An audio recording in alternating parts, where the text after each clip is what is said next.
Hi guys, doing a video slash review, whatever you call it on YouTube these days, of my newish guitar amp I got. This is a pseudo vintage amp.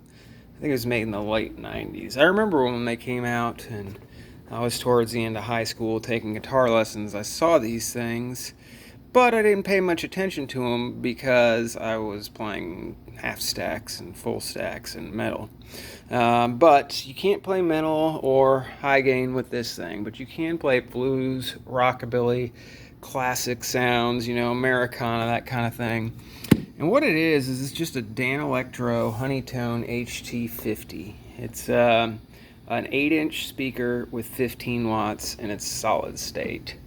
Upon kind of looking into these amps, I've been curious about them for 2-3 years because I knew Eric Clapton had a mild fetish for these things.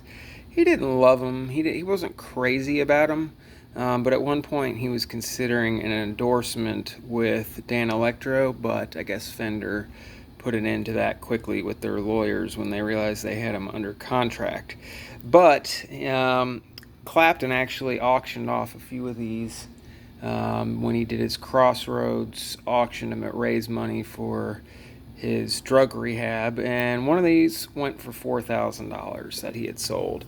That was obviously partly because it's owned by Eric Clapton, but when that happened, a lot of people started talking about these things. It's nothing fancy. It's just got a little ceramic speaker, kind of similar to what an old Champ would have, to be honest. This thing sounds very much like a Tweed Champ the way I run it. But for a practice amp, they made it like a nice amp. They gave it a leather handle, real leather. Not sure if this is leather here. It might be pleather, but this is metal. This is actually ox blood grill cloth, and everything about this amp looks boutique and feels boutique. It's quite heavy.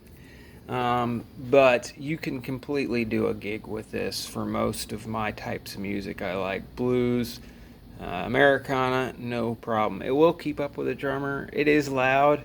And the thing I like about this amp probably the most is I don't use the overdrive knob at all. I keep it all the way off, and the level, once you get over about half, it starts to break up. You put it about right there and slam it with an overdrive pedal, and it sounds so much like a vintage Champ that no one's ever gonna know unless you tell them. This thing even has like Dr. Z style knobs, or I guess what do you call it, Fender Supersonic style knobs. I mean, it's got a nice metal switch. This thing just feels and looks different from all the other amps in its class and air, and I highly recommend one. I bought this one used for $100 on eBay, but to be honest, I did keep not eBay, Reverb. I did keep my eyes open for over a year looking for one in what I thought to be good condition for a fair price. Some of these things go up to $300, $400 for the same amp, but I was never going to pay that. And the funny thing is, I like it almost as much as I like my Blues Junior from Fender, which is a tube amp that I love. But this thing sounds great. Gonna play a little bit for you. The best thing this amp can do is it gets just a touch of cone cry. You push it on the level like it is with a Strat, and it gets just a touch of cone cry. And it's a thing of beauty, especially when you're playing dirty blues, jump blues, something like that. But let's take